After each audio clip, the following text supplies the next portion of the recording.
એસવીઆઈટીમાં વિદ્યાર્થીને માર મારવાનો વધુ એક વિડીયો। વિદ્યાર્થીને થાંભલા સાથે બાદ ભેળવી પાછળથી હાથ પકડી પટ્ટાથી ફટકારાયો। એસવીઆઈટીમાં બર્થડે પર વિદ્યાર્થીને માર મારવાનો વધુ એક વિડીયો।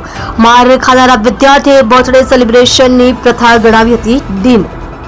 એસવીઆઈટીનો બર્થડે સેલિબ્રેશન પર વિદ્યાર્થીઓને પટ્ટા મારવાનો વધુ એક વિડીયો વાયરલ થયો છે, જેમાં સેકન્ડ યરનો વિદ્યાર્થી બાસ્કેટબોલના મેદાનમાં બોલ નાખવાના બાસ્કેટના થાંભલા સાથે અન્ય વિદ્યાર્થીને બાદ ભેળવીને એક પછી એક એમ વારંવાર પટ્ટા મારી રહ્યો છે। માર ખાનાર વિદ્યાર્થી બૂમાબૂમ કરે છે। જો કે આખી ઘટના જોયા બાદ પણ એસવીએનઆઈટીના ઉચ્ચ અધિકારીઓ તેને બર્થડે સેલિબ્રેશનની પ્રથા ગણાવી રહ્યા છે, જેને બંધ કરાવી હોવાનું કહે છે।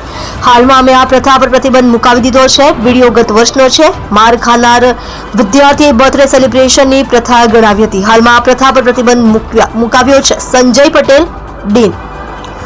કોલેજમાં અને વિદ્યાર્થીઓ પણ આવું જ કરતા હોય છે। મને કોલેજને અને મિત્રોને ટાર્ગેટ કરી રહ્યા છે, હું જ નહીં, કોલેજમાં અને વિદ્યાર્થીઓ પણ આવું જ કરી રહ્યા છે। મારનારો વિદ્યાર્થી તે મારો બાળપણનો મિત્ર છે, કોઈ રેગિંગ નથી થયું। મારનાર મારો બાળપણનો મિત્ર છે, તેઓ મને બર્થડે બમ આપી રહ્યા છે, આ રેગિંગ નથી। જેમણે આ વિડીયો અપલોડ કર્યો છે તેઓ ડિલીટ કરી દે। માર ખાનાર વિદ્યાર્થી।